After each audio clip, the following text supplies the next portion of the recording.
യേശുവിൻ്റെ അത്ഭുതങ്ങളുടെ ഒരു പീക്ക് മൊമെൻറ്റിലാണ് നമ്മളിപ്പോൾ നിൽക്കുന്നത്. ഈ ദിവസങ്ങളിലെ ഗോസ്പലെല്ലാം യേശു അത്ഭുതങ്ങൾ ചെയ്ത് കടന്നു പോകുന്നതാണ്. അങ്ങനെ ഇന്ന് യേശു കഫർനാമിലെത്തി അവിടെ ഒരു വീട്ടിൽ പ്രവേശിച്ചു. അതിനുശേഷം നമ്മൾ കാണുന്ന വളരെ രസകരമായൊരു ഇൻസിഡൻ്റ് ഉണ്ട്. യേശുവിൻ്റെ അടുത്ത് എങ്ങനെയെങ്കിലും എത്താൻ വേണ്ടി കുറച്ചുപേർ ചേർന്ന് ആ വീടിൻ്റെ മേൽക്കൂര അങ്ങ് പൊളിച്ചു. എന്നിട്ട് ആ തളർവാദ രോഗിയെ താഴെ ഇറക്കി. ഒടുവിൽ യേശു പോയി, അതുകൊണ്ട് തന്നെ കൂടെയുള്ള ജനക്കൂട്ടവും പോയി. ഇപ്പോൾ അവിടെ തനിയെ നിൽക്കുന്ന ഒരാളുണ്ട്. അയാളെയാണ് നാം ധ്യാനിക്കുന്നത്.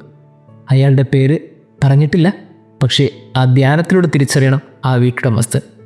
ഒരുപക്ഷെ യേശുവിനോട് ആ മനുഷ്യന് സംസാരിക്കാൻ പോലും ഒരു അവസരം കിട്ടിക്കാണില്ല. അത്രത്തോളം ജനങ്ങളായിരുന്നു. എല്ലാവരും പോയി, യേശുവും പോയി. എന്നിട്ട് അയാളൊന്ന് തല ഉയർത്തി നോക്കുമ്പോൾ മേൽക്കൂരയില്ല. അയാൾ എന്തൊരു വേദനയിലായിരിക്കും കടന്നുപോയത്. എങ്കിലും ഉള്ളിൻ്റെ ഉള്ളിൽ അയാൾക്ക് ഒരു പ്രതീക്ഷയുള്ളത്, കുറേ പേർ നേട്ടങ്ങൾ നേടിയിട്ടുണ്ടല്ലോ, അതുകൊണ്ട് ഈ നഷ്ടങ്ങളൊന്നും സാരമില്ല.